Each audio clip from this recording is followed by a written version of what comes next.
So Biola Adebayo came out like today and said she's divorced from her husband. Personally, like I said, I felt like the thing happened to me. You can call it PTSD. I don't know. So I posted it, and a lot of people posted it too.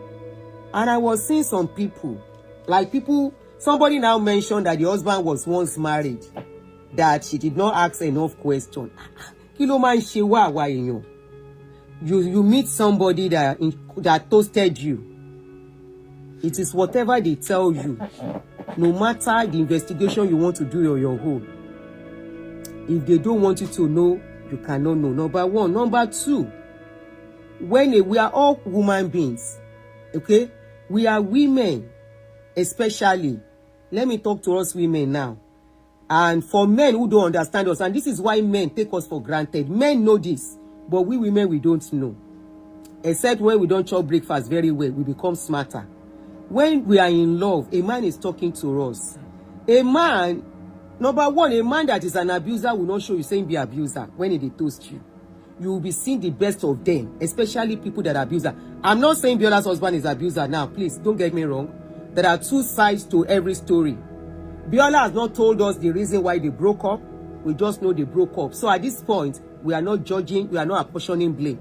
But I'm just talking generally, okay? So, a man that is coming to toast you, that like you, that comes to you, that wants to have you at all costs, they will show their best side. You will never see their other side until they have captured you fully. Of course, I agree there are some red flags that we might see. Sometimes we women think that red flag is not a big deal. Sometimes we think it's something we can manage, which is not bad. But if you jump from it's not as if you want to jump from one man to the other. So sometimes you think it's something you can manage, but most times you end up not being able to manage it, because what you see initially, before it will now bloom to a full marriage where the man asks you like this, what you are seeing, if you start seeing red flag, is just the tip of the iceberg. By the time you go enter fully, it will now bloom very well. You go now see them for real, for real. Now I see people blaming her.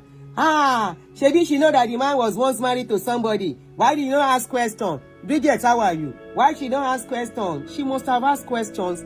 And number two, Biola no tell you, say this is what made them break up. Biola just say, ain't break up. Now, people are coming for her. I say, waiting, where they come for this lady. I've been busy, and I said, I go check her page. So, on her page, some people said maybe she should now have announced that she's divorced. She said this thing happened since last year.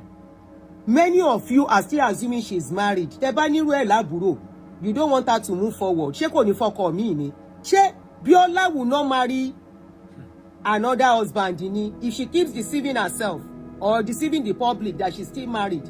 Because as I this morning, we all assume, you only say Nollywood. A lot of people's marriages are not lasting anymore. Many people are not managing this thing anymore. Some are managing it, some are coping. You keep saying Nollywood marriage. You don't want any good marriage. Yeah, favorite to me. What's this my favorite name again? Lady you. Woman like a video. What's her name again? Ruth Kadri. Ruth Kadri is still married to her husband now. Omoni Oboli is still married, doing very well. So Kilanso. Joker Silva, God bless you. There are some of them that are managing their marriage. Just like as you are divorcing, they are divorcing in banking industry. They are divorcing in many places too. So Kilans, Omotola, Jalade.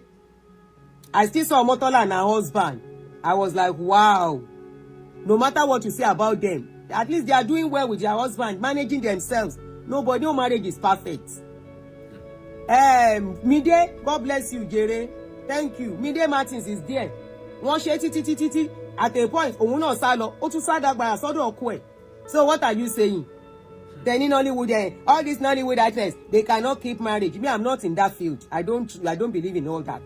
It's because they are Nollywood. They are flesh and blood, they are human beings. And you know what? The pressures on them for that their job is very, very much. Because the majority you understand it. The pressure you go through as a regular wife, the pressure you go through, Mosu Filani is not active anymore. Mosu, the pressure you go through as a one with God, I'm fine. That you go through as regular person, they go through times 3. Number 1, you will see them when they are acting.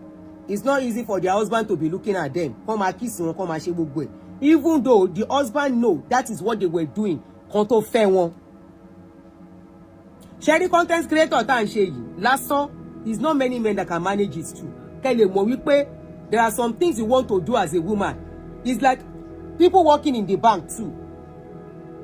Already, they already stereotype, kind of.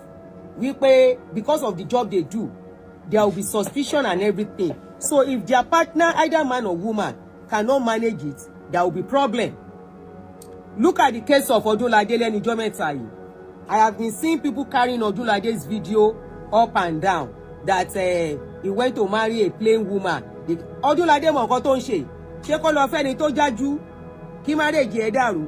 4 boys náà ti bí. Ìyàwó ẹ̀ fine kò fine.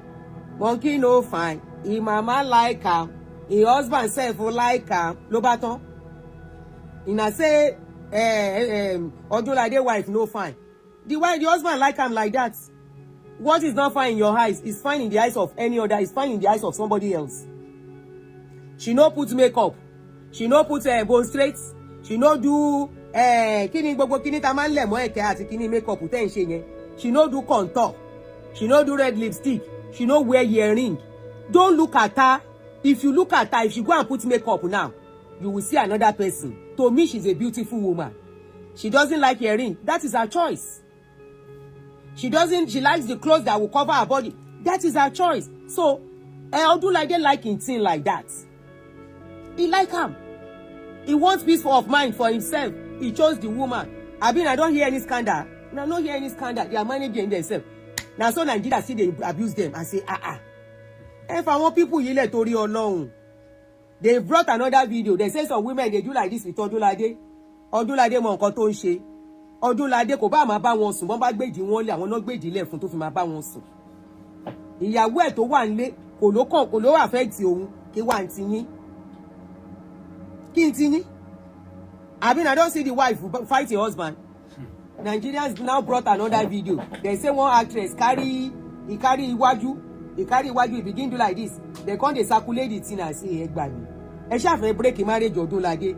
Torí ìyàwó Odunlade bá pé gèlè má wo bẹ̀ ní kó wé. Kó rọra wé gèlè má wo bẹ̀. Ẹ lè lọ́pọ̀ ẹ̀ ń ṣèṣekúṣe kó má ṣe. Kó jẹ́ àwọn ọkùnrin kan wà, some men wọ́n tage kú wọn dẹ̀ ní bá wọn sùn. Àbí na follow them enter bedroom. Ina see say Odunlade dey do kerewa on top of those women. This is his own tactics for people to really notice him. Maybe his own tactics to sell himself, his brand. They will use him for movie. Because until like Odunlade, like any new movie. It could be his own way to market himself. In as much as I want to carry pẹ̀lú wọn pariwo síta kó pa wọn àbò gbá wọn. Àbí? We are talking about adults. When a man goes outside, it takes two to tango. The woman outside embrace him. Himself go outside by himself. The woman at home, if she find it comfortable, if he won't let. Now, let us go back to my sister, Biola. So, people were saying maybe Biola shouldn't have announced that she was separated from the husband. I said, why? Why can't she announce? Why are you saying she should not announce? Koma announce. She kò ní fọkọ mi mọ́. She fẹ́ kó wà bó ṣe wà ni. It is very easy for a man to get another woman, either as a public person or as a private person. But for a public woman, if he's in my age, I go gba kámú. Bó bá ro kókó máa yọdó. Ó yàtọ̀ síra wọn. But somebody that is still very young, Biola is in her 40s, ẹ dákun. Ẹ má sọ̀rọ̀ bí abiyamọ ń gbà mí. Biola is in her early 40s, if I'm not wrong. She's in her early 40s. Faye, kí ló dé? She's in her early 40s and marriage break since last year. She's been covering up, lonely, crying. Go and read what she wrote. Crying every night, lonely, because people assume she's married. Kò sẹ́ni máa kẹ́nu sí now. Ṣé kó má lọ́kọ mi mọ́ ni ẹ fẹ́ kó lọ́kọ mọ́ ni? Ẹ máa ní ká o. Ẹni kò bá má sọ bó ṣe lè handle ẹ̀ ló ṣe ti handle yẹn. Èmi like bó ṣe sọ, kò sí nǹkan tó ń fi ń ṣèyàn. Ẹ lè pohùn máwọn èèyàn lẹ́nu kán dẹ̀ máa kú lọ nínú. She should not talk. A young lady, the guy has moved on. Ẹ mọ̀ bóyá ọkọ ẹ̀ ti fóbìnrin mi lóyún. And people are still assuming she's married. No man will toast her. Nobody will talk to her. Ẹ jẹ́ kó sọ̀rọ̀ síta o. You know why? She still need her bodies to be greased. Ṣé rí bí ilé iṣẹ́ yẹn, nǹkan gbọ́dọ̀ máa wọ bẹ̀. Ilé iṣẹ́ yẹn, ó yìí nídìí. Bó ṣe wà yẹn, ordinary hug lásán will do a lot. Ordinary chat. Hello baby. Nǹkan tó ń ṣe lára òun ṣe kékeré. Hello baby. What's up? How are you? Ṣó sùn dáadáa? Did you sleep good? All right, I'll talk to you later. Kó wá jẹ́ from somebody, soulmates. Somebody téèyàn ti jí fún. Ordinary hello baby. How are ya? How was your night? Did you sleep good? Ají báyìí lórí bẹ́ẹ̀dì tó bá rí mẹ́sẹ̀gì yẹn. Her day is made already. Ẹ má jẹ́ àtànra wa now. They don't have to even live together in the house. Wọ́n yìí wà lókèrè ara. Meanwhile, bros ti lọ. I don't care about whatever break up their marriage. Kò work nìyẹn. Yomi Adedeji ṣọ́rẹ́ o. You know me now. Èmi ò fi don't go there. Anyways, what are we saying? Bros don waka go. Abi bros never waka go. Bros don waka go. Bros don dey do bang bang bayo, bang bang. Na who dey for one minute sauso? Daddy oh, daddy da da da da da da.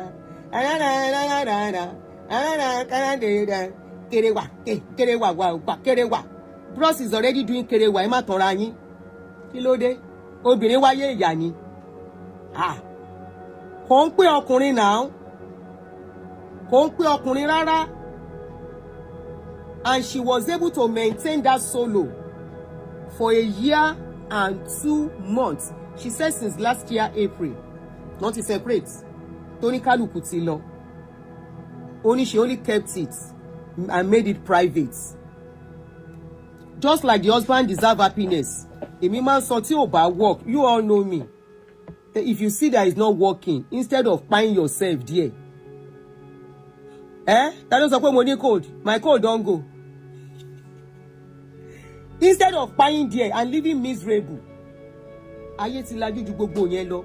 Many of us are still living in stone age. We don't pray for broken marriage. I don't like divorce at all because divorce is very tough on anybody, no matter how little it is. Separation, ordinary separation, ordinary separation affects something that is marriage, not only marriage, something that you have children together, you have done a lot together, and you have to separate. It's not easy on both the man and the woman.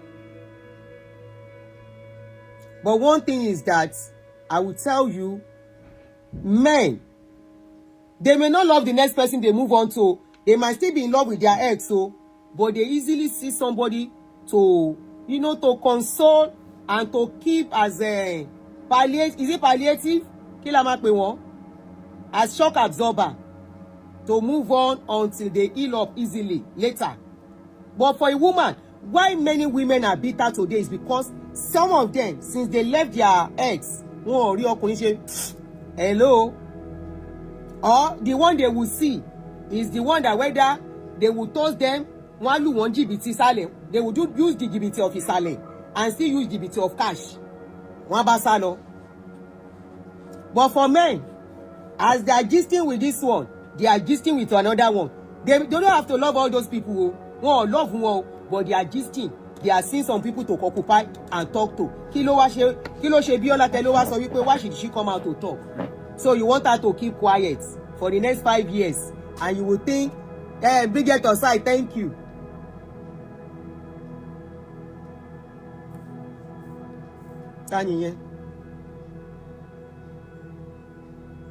So you want her to zip her mouth and keep quiet, and everybody around her are assuming she is married. Abi? Everybody around her assuming we don't care about whatever make them break up. Wọ́n break nìyẹn kò work mọ́. Because mo rí wípé ìgbà tí mo sọ tèmi náà síta, then I can correct yín, like I always say, tèmi yẹn mi ò tí wọ marriage introduction la lọ ṣe. Hello. Ngbà mo dẹ̀ rí ibi tọ́rọ̀ ń gbà lọ, ìyá ni mi ṣe mọ́. Mi lè wá kú. Tí Biola bá fẹ́ ṣe fún Naija, Biola should just continue like nothing happened. She should just move on. Gbogbo nǹkan tí Naija ò bá máa sọ kó má dá wọn lóhùn. Kó má ṣàlàyé. I hope she will get hold of this video. Biola, máa tag ẹ sí post lórí Facebook. Do not talk on this thing again. Ó ti separate. Nǹkan tó bá, let them make anything out of it. Let them say anything out of it. Ẹ ti separate, see together more, which is all you need for your own, you are looking out for yourself now. She's a public person. Maybe if she's not a public person, fine. She may not have to. I won't advise somebody that is not a public person to come out and say, I have divorced. Nobody cares. But for a public person, tí ò bá sọ, if she does not, before you know it, by the time they start seeing her man, social media náà ló máa gbé camera tó máa yà, hey, Biola's husband, oh, come and see Biola's husband. Biola's husband is bóyá gist lover ló máa kọ́kọ́ bá wa break here. Ọmọ ọlọ́mọdé àti kó tó bọ́ta. Bóyá ó dẹ̀ ní nǹkan tó gbọ́ ló ṣe ya tètè ya bust here. Pé kẹ́ tó bá tòun jẹ́ bó ṣe ṣẹlẹ̀ léléyìí. Àwọn ò sí together mọ́. Bó bá di ọ̀la, stay news ni. Ẹ̀ẹ̀kan lọmọkùnrin ń kú. Ẹ̀ẹ̀kan báyìí ni. Nobody dey fight twice. Just sit together more. But the only error I saw in that post was you and this guy, you are not together anymore. You want to wish him happy birthday. Kò ń ṣe irú èyí ní birthday bọ̀bọ̀ yẹn náà, birthday mate ọmọ mi lórí ọmọ ọkọ ẹ̀. So happy birthday to the guy, because ọmọ yẹn náà kò bọ̀bọ̀ yẹn ò ṣe anybody wá. Biola ò ṣe wá, ọkọ ò ṣe wá. So má bú èèyàn kan fẹ́yàn kan. So the husband today is the guy's birthday. Happy birthday to him. The mistake she made that I would have said she shouldn't have done, maybe for others, is probably there's no need wishing him happy birthday publicly. For what? For what? Since you know his birthday was coming, and that could raise eyebrow, kò bá ti ṣe publication here before now, and that is it. So when she was to write that write-up, let me read it for you. This is one of the reasons they also came for her. When she was to write the write-up, she wrote some things, and I'm sure many of you have seen it. Tí ó yẹ kó kọ. Wàá máa ń pé gan ni, kí n pé gọ̀, like they always say. You know, nobody is perfect. A máa ń fi ọgbọ́n lọ́gbọ́n náà, a tún máa fi ń ṣe ọgbọ́n nígbà míì. So I'm sure some people will have learned from this, and you know. So she posted and she wrote, "Happy birthday to my ex-husband and my baby daddy."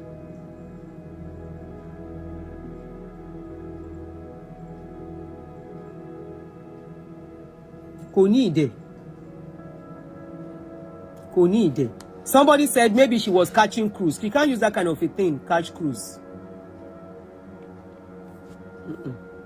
Kò lè fi irú nǹkan bẹ́ẹ̀ catch a cruise. No, I am Faye. I am not talking about when she meant, why she announced it now. You know I've explained that. And no matter the time. But I said she shouldn't have used his birthday to announce it. And the way she wrote that a write-up. Mo feel bad. So things does not go messy. Happy birthday to my ex-husband and my baby daddy. So that is just the aspects I don't want to read the rest. There's no need. ó dẹ̀ gbé picture bọ̀bọ́ yẹn àti picture baby ẹ̀ sí. Yes, people will have still talk. Then irú write up pé happy birthday to my ex-husband and my baby daddy.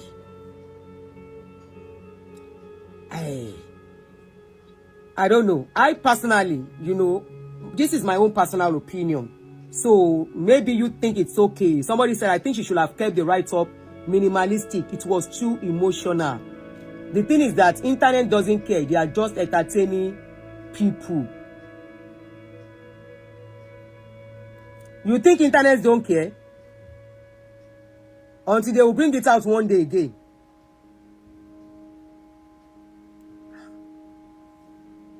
Kò ní the write-up, your first line, yeah. Then I feel she should have announced the breakup, knowing the guy's birthday is coming, and people will expect her to put up a post for the guy.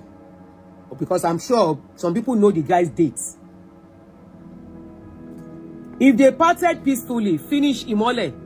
To wá pé wọ́n part peacefully, kò yẹ kó kọ write-up yẹn bó ṣe kọ yẹn.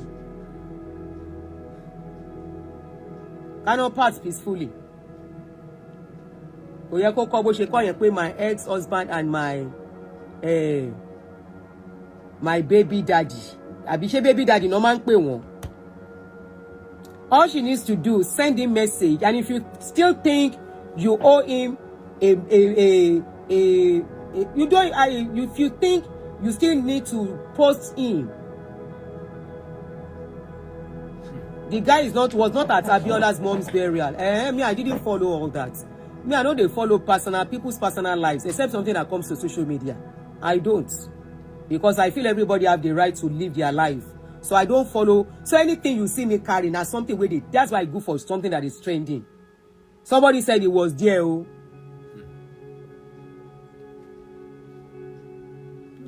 No, she can African Nubian. She can bring it. You know why? She has to let the public know she's no more married for her own good. Because a lot of people will still be assuming she's married, you know. So the announcement will have just been something minimal. And I personally, by the time I put that kind of a post, I will lock my comment section, and that is it. Konikaluku magbe koma loje.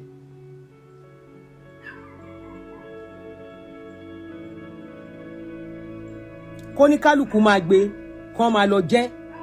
Very minimal. Not on his birthday, not the way it started. We pay happy birthday to my ex-husband and blah blah blah blah. But all in all, I wish both of them peace, and I wish them the best journey onwards. Divorce is not the end of life. It's not. Nobody prays for it, but if it happens, it's not the end. It's not a death sentence. The way we make it look like it's a death sentence. Divorce is not a death sentence. Almost share that food. Share your priority tèmi nílé ayé. We want all our children. We want everybody. Everybody wants to get married and everything. But I will tell you, being alive is more important. Not only being alive, number two, earning a living. I don't want to go into what could have led into the breakup. So it will just start assuming. Biola is doing very well for herself. In fact, she's even moving forward, doing very well.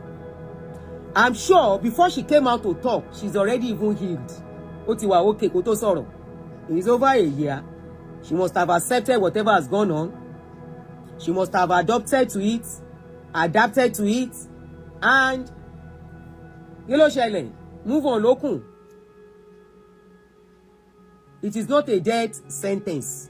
Because Morelu, I want do koka imi no la pe later wo ko ni ewo ni omo ninu ohun odun bi to hun wa. If you read the something go downwards, I don't want us to start assuming some things. Teba kakini e downwards, there is some other things. Ẹni tó bá dé ṣe yẹ̀yẹ́ leni tí ẹ náà lè dé lọ́la. Marriage breakup is not a death sentence.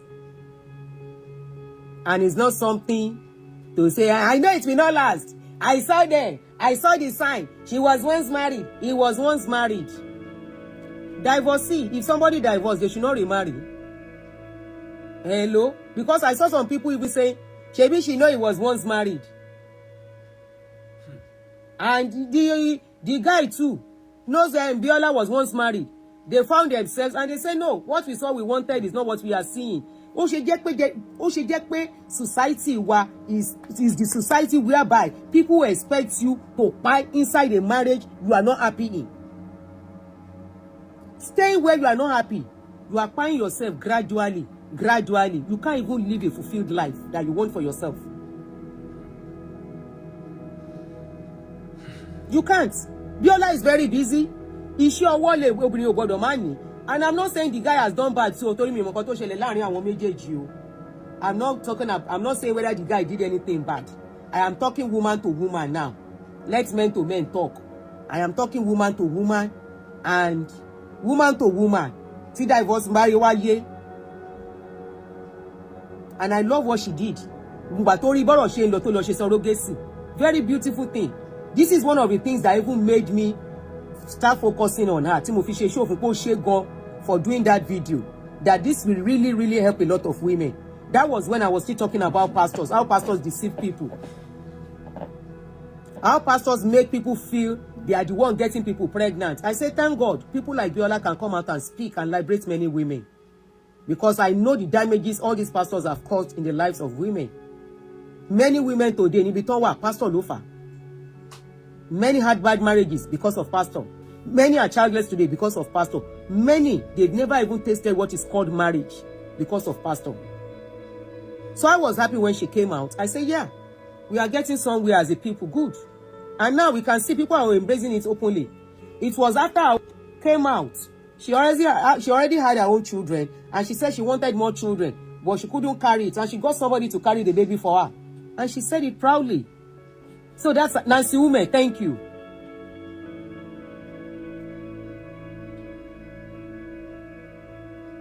Okay, Biola was never married. So where was that thing coming up for? We ought to marry. Let us assume she is married. Ó ti marry. Ṣé tó bá marry tí marriage will work. She should not try another one to marry. Ṣé rí àwa la máa ń cage ara wa. We are the cause of our own problem as a people. We are the problem. We are the cause of our own sadness. This is why many are sad today. To get people want to be sadist. They are battered. And by their comments, you will know. Many people are battered. They are not happy. Because they are stuck where they are not supposed to be stuck because of what people will say. Many are staying put. Both man and woman. There was a day I was having a discussion with somebody. And I reasoned with that man. He said, women are very selfish. I said, in what way? He said, many women stay in a marriage, not because they love the man. He said, prove me wrong. Honestly, I could not say anything. You know why? I know he's right. Many of these women want to bruise one. They've been abused. They go through so much. Don't get me wrong. We have women abusers and we have men abusers. But in our societies, men are more enabled for abuse than women. So when that guy said, he said, women they only stay in marriage out of their selfishness. I couldn't say anything. I said, he's right. I said, that was right. He said, when we say, money, tori omoni mo se duro, tori omoni mo se duro.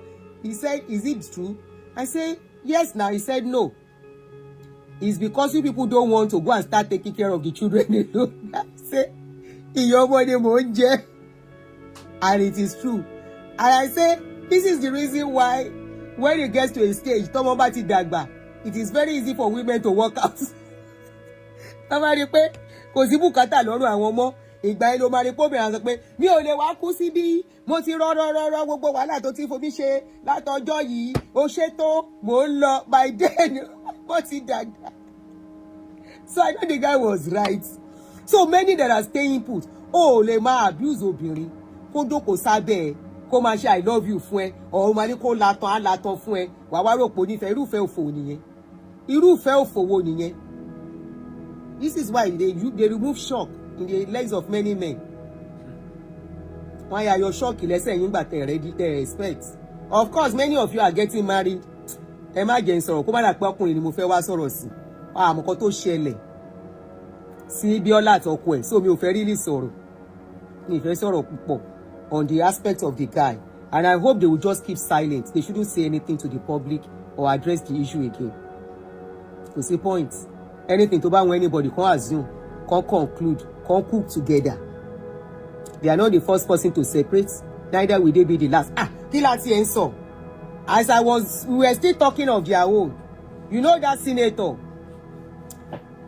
You know that senator. Tó máa ń tó lọ ra toy ní shop tó lu èèyàn. Ìyàwó tó fẹ́ 2.5 years ago. Ìyẹn náà call it quit. Ìyẹn ti ẹ̀ mẹ́sì ọkọ ẹ̀ ni.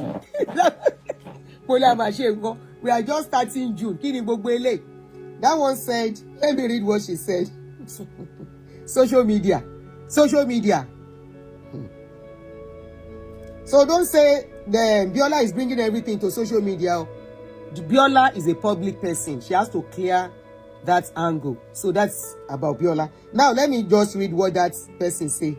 Kamawalo. Yeah. Ṣé mo lè ṣe 25 minutes more? Ó ti rẹ̀ mí o.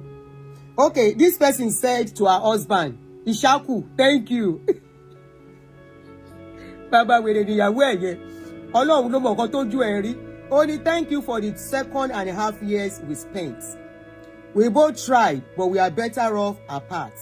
Indeed, we are both free of our miserable lives. I wish you all the best. The chapter has closed. Our marriage has ended. Dr. PCK. Ọlọ́run ló mọ̀ nǹkan tó ṣe fún. I don't sọ pé keep going. You've got this. Ṣeun, hey, kúkú kill me. Ọlọ́run ló mọ̀ nǹkan tí bọ̀bọ̀ yẹn ṣe fún. Ó ti fìtì náà tí ó ti fẹ́ pa sínú ilé. Orí ẹ̀ ti fi. Just two I have. Ìwọ Kàsóńgó yé. Ta ló fún wa studio blue. Kàsóńgó bódà wéwo. Àwọn marriage bódà wéwo. Table husband. Àti table wife.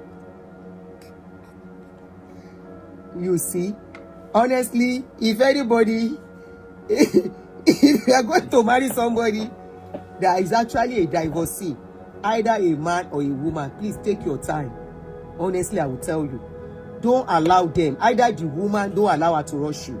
Either the man, don't allow them to rush you. Those of Elizabeth, good evening. Table husband.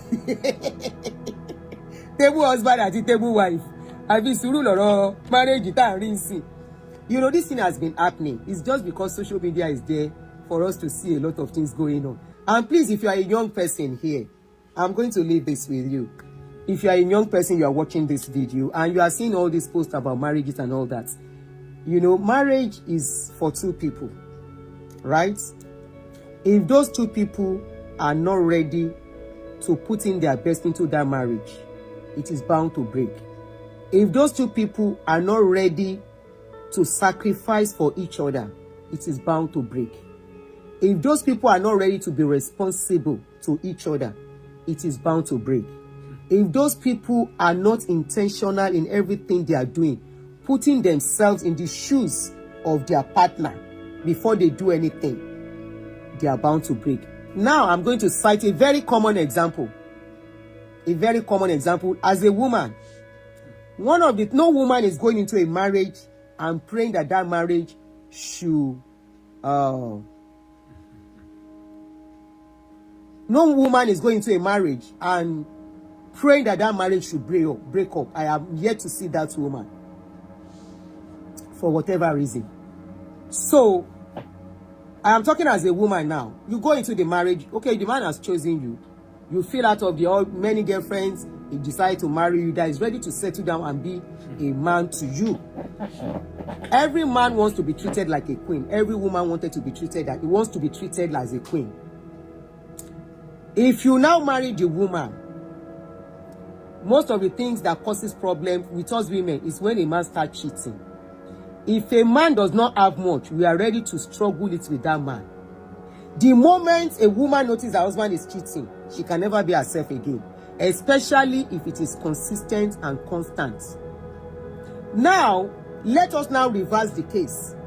How many men will endure their wife talking to a man? Somebody say Gen Z women. Nope. Some of them are doing it. Many are doing it. Many are managing with their husbands. Don't say that. Maybe you talk of the ones you know. They are managing with their husbands. They don't have a choice. Except they don't want to stay in marriage.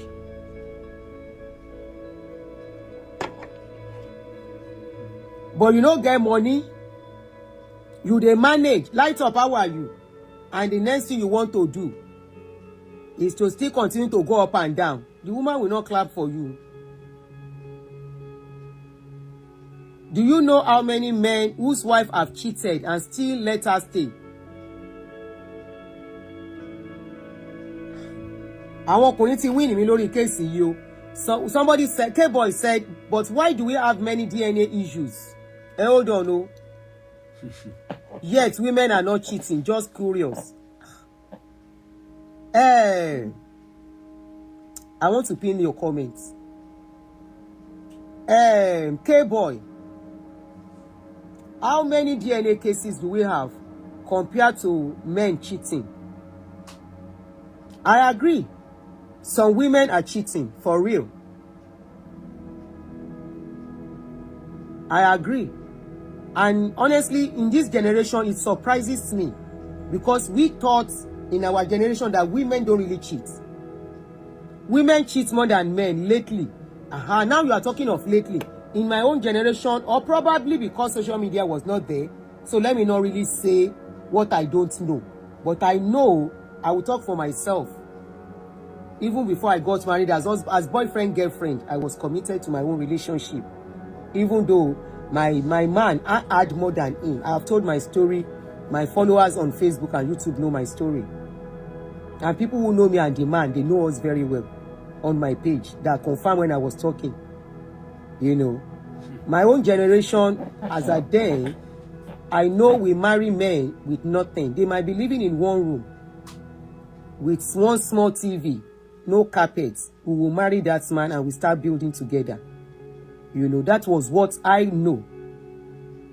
So, this DNA, God bless you. This is what I'm about to say, those of Elizabeth. You see, this DNA thing has a lot of issues too. It's not about cheating alone. In those days, when we go to the hospital to have children, they don't allow men, our husbands, to come in, unlike what you have today. And they are swapping children, babies. A woman just came out now. A woman just came out that her child was swapped during pregnancy, during labor. They are swapping children. You guys are lucky at this your generation. They allow you to enter labor room with your wife. Our own generation, they will not allow our husbands to come in. You have to go. When I was to have my first son, I was alone, but luckily a friend was with me. That friend works in that hospital, that general hospital. That was why she was with me. So that is another problem that women have, that you think it is cheating.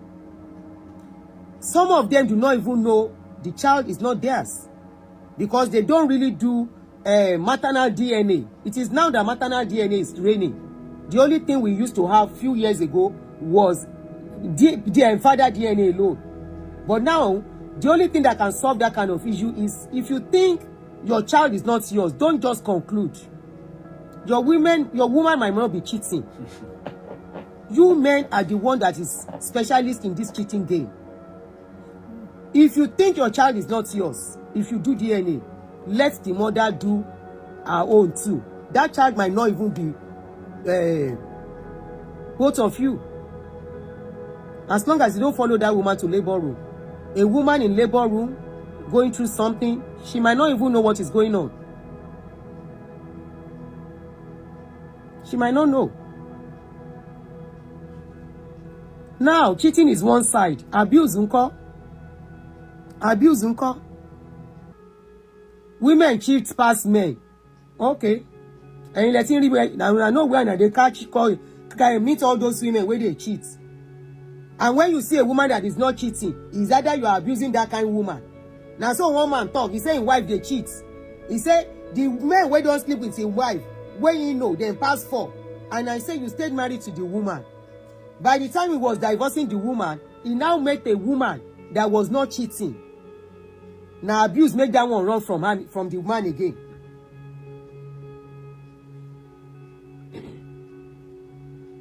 Abuse. So whether the wife where they cheat at home, whether na abuse carry that one to go outside. Just like we make excuse for men. Say whether the woman no do her duty, now make men go outside. Wetin make your wife go outside? Wetin make am go outside? Some of you, immediately that woman get born pikin finish, you pack her one side. She's no more attractive. And of course, no woman is attractive with pregnancy. Me, somebody like me, if I bring out my pregnancy picture, you can never say it is me. Lie. And I will be like that after I give birth. I will still remain like that like a year plus. Before I come back to myself, it will take me 2 years. And that 2 years, now so my neck will still long. Because I usually do exclusive.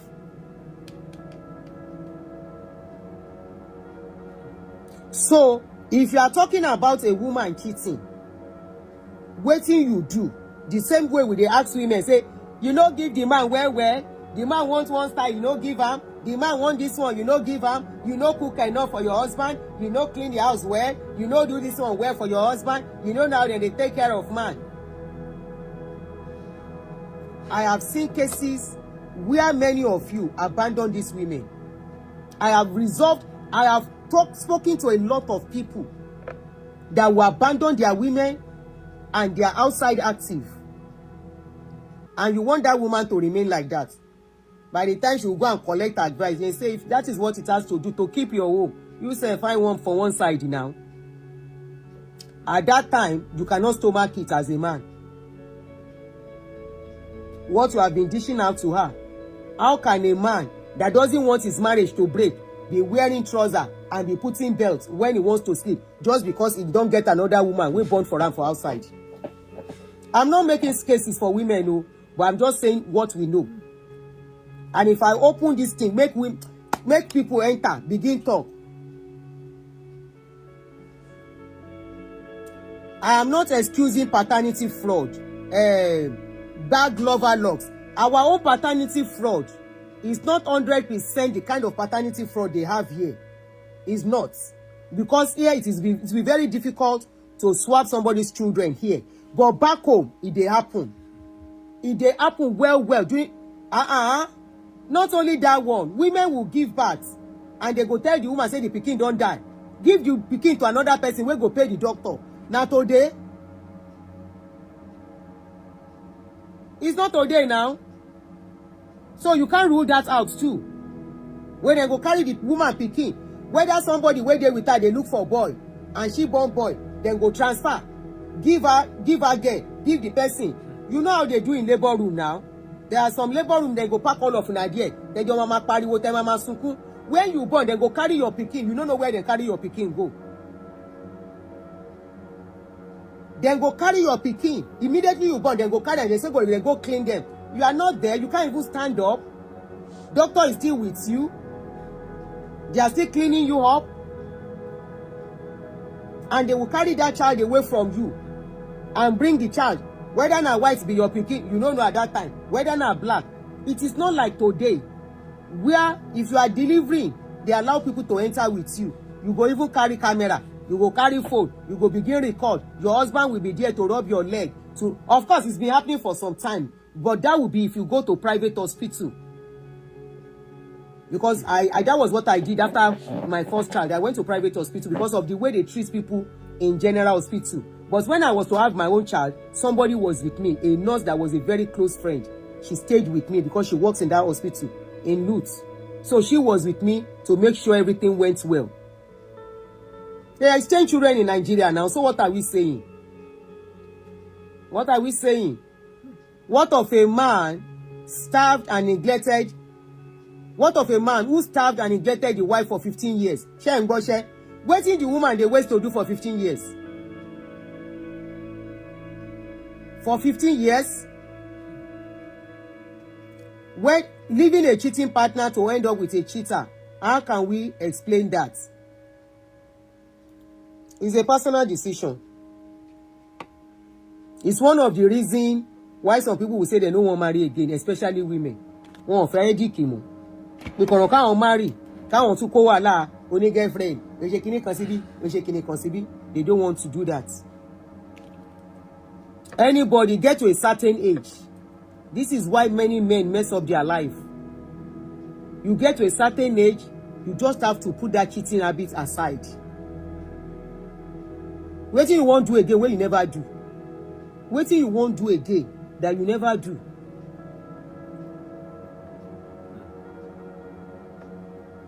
She's staying to keep the home front. Ìyẹn náà dẹ̀ dákẹ́. Oh nice. Ìyẹn náà dá. Ó dá bẹ́ẹ̀. All in all, nobody go kpai for another. He's a pastor. So is that pastor going to tell me say no do kerewa? That's why we have a lot of single mothers everywhere. So make them stay, make them die inside marriage. Surely that stigma of single mothers you guys are singing up and down is not making any meaning anymore. Any woman that will allow that stigma, that single mother stigma to affect her, orí ẹ̀ burú ni. Òun kọ́kọ́ ló. Most of you that are called singing single mother up and down, most of your mothers too are single mother. No be today single mother start. Single mother don dey since 19 gbogboro. Before dem born us, dem born our mama, and na so e go dey till forever. And because you know why it was not that common in those days, let me tell you the reason. I think in those days, remember those mama no dey go school. Number one, in those days, those mama, then they adopt polygamy, even though they are not happy. Don't tell me any mama was happy. Say our mothers of those days were happy with polygamy is a lie. There is no woman that wants to be two. This is why now our parents coined that adage, which they self meet. Òrìṣà obìnrin jẹ́ ń pé méjì òdenu. Say there is no deity of a woman that wants to be two. Now our mother, grandmother, mother. Now then coined that proverb. Say obìnrin méjì jẹ́ ń gbénu, kò sí obìnrin tó fẹ́ pé méjì. Why did they coin that adage? Then go say their first wife and second wife plating here. Story. Now so they embrace each other. Why are they always fighting in those days too? Why be say at the end of the day, some of them at the end of, later when their children don't grow up, their children are now okay. They will now leave their husband and go and stay with the go and stay with their children. Why be say most of those fathers at the end of the day, they are not ending up with all the women in the house. So there has always been single mothers, but social media was not there to bring it to the public. So all this stigma of, that's why we have a lot of single mothers. We've always had single mothers. Single mothers has been existing since forever. A man will keep you in the house because he has another person outside. He will now keep you in the house for how long? For how long? There will always be single mother and there will always be single mother. The earlier we accept it, and especially the women. You are even talking about single mothers. How about the women that are inside the house? Ṣẹlẹ̀ yìí obìnrin tẹ́ bá jẹ́ kó fi stigma single mother kó yín lómi ọbẹ̀ jẹ́ kó fi depress yín, ẹ fẹ́ depress yín. You know why? Àìmọye obìnrin tó wà nílé ọkọ. Ìkan náà dárúkọ yẹn wọ́n ní 15 years ọkùnrin ò sún mọ́. Kí ló ń ṣe inú ilé yẹn? What is she doing there? 15 years. 15 years. If you like say you guys don't know, 15 years, then carry you put inside house. And somebody is outside. You say you are calling her a single mother. What are you? Or some women, they are inside your husband's house. They know they talk. No, they know they talk. Greet himself. They know they greet each other. or then go just greet like that.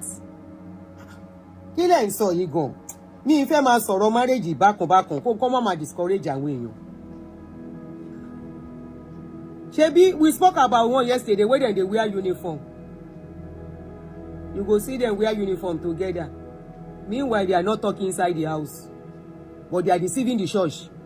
So that church will not know that they are fighting. Then plenty pass, so. Then plenty pass.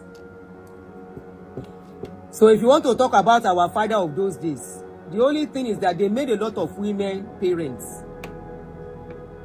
The father of those days, a lot of women became mothers through them, not wives. Most of them were just mothers of their children. So if you are talking about somebody being single and blah, blah, blah, blah, so you want them to fight inside the marriage, maybe we go bury people. No, it's better they are alive and well. It's better they can tell their stories by themselves. And you know what? Those children they brought into the world, it is their responsibility. They owe those children responsibility to stay alive so that those children will not suffer. At the end of the day, being a single mother, when they train those children well, no be that time later and I go come carry agbada, proud father of a graduate. Abi, my son is graduating. We just read a story of a man that came out. The man don't live in children. The man live on in children. Another man step into the place to take care of those children and marry their mother. When they were graduating, the man still no get shame. Upon say no being trained that child. You no get single shame. He came to come and do graduation of Peking where you no train. Is it about giving a child money? No. Are you in the life of that child? That is what matters most. Are you in the life of the child? You are not. So you want the woman to pay? If you want pay finish, you go marry another wife. Where go they do shege for the children when you know they are around? No. A woman's life is her children. Before them born us, our papa don't they talk and say, Omo loko obìnrin. Why was our parents saying that? Ask yourself. Why were they saying that? That a child, at least in Yoruba tradition, we met it like that. Pé ọmọ lọkọ obìnrin. Kí ló táwọn ìyá wa fi ń sọ? Because ọmọ kọ́kọ́ ọkùnrin lè rìn at any fucking time. 60-something-year-old man ló fẹ́ yàwó ní tẹ́tà rò pé ó ti bọ́ búùtù ló tún lọ fẹ́ yàwó kékeré. Tó lórí òun kún obìnrin ló tún kùn tó máa náwó tó máa bímọ fún ló tún lọ fẹ́. It's very easy for fọkùnrin. Kò easy fóbìnrin bẹ́ẹ̀ yẹn. And that is why my campaign is, people know me for that. Maybe because of my working life. I don't take my children joke. God bless you. Omolayo. Baba gbogbo ayé. I don't take my children joke. No. And most of you today, now your mama suffer, sell a wrapper to see you through school. Now your mama hawk market.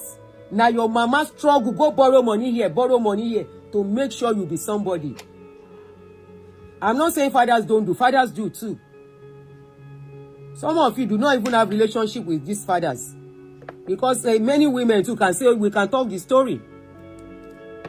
Now our five mothers don't come. Why?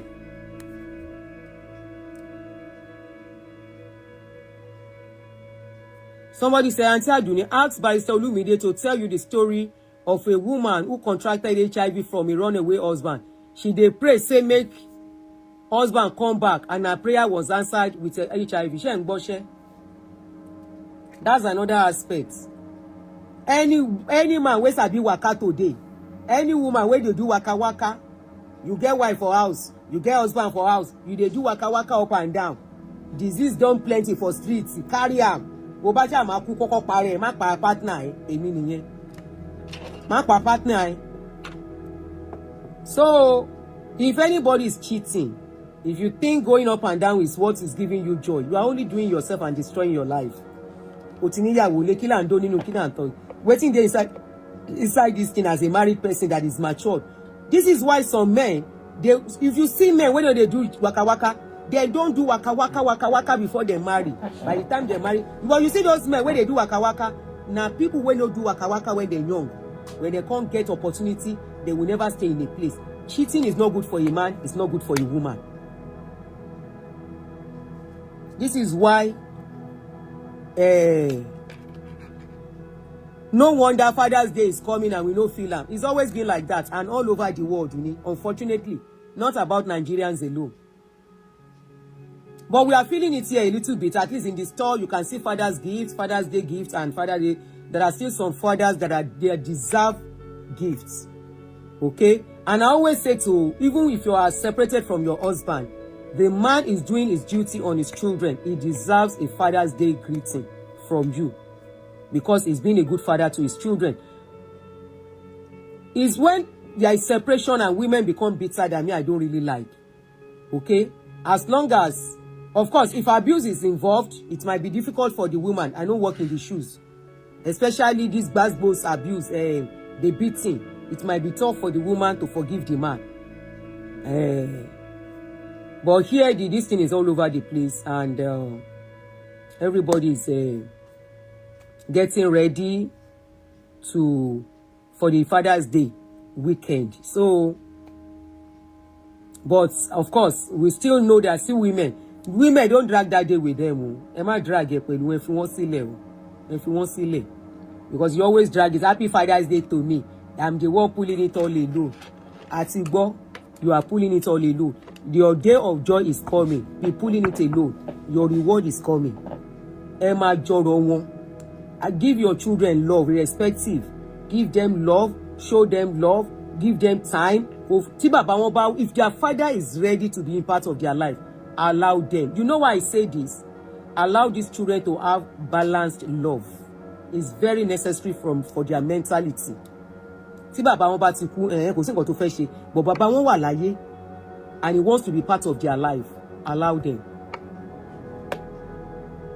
Oh, okay, Tola. O1B. Oshe. Oya jẹ́ kí n sún eléyìí mọ́ wájú díẹ̀. Allow them. Ìyá mi Potter's hands.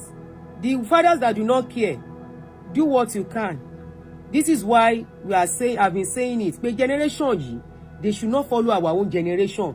Tá ń bímọ rẹpẹtẹ. Anything can happen. We have seen why many women do not enjoy life. They struggle. By the time they are done, they are old already. They can't do much for themselves alone because they have too many children to take care of.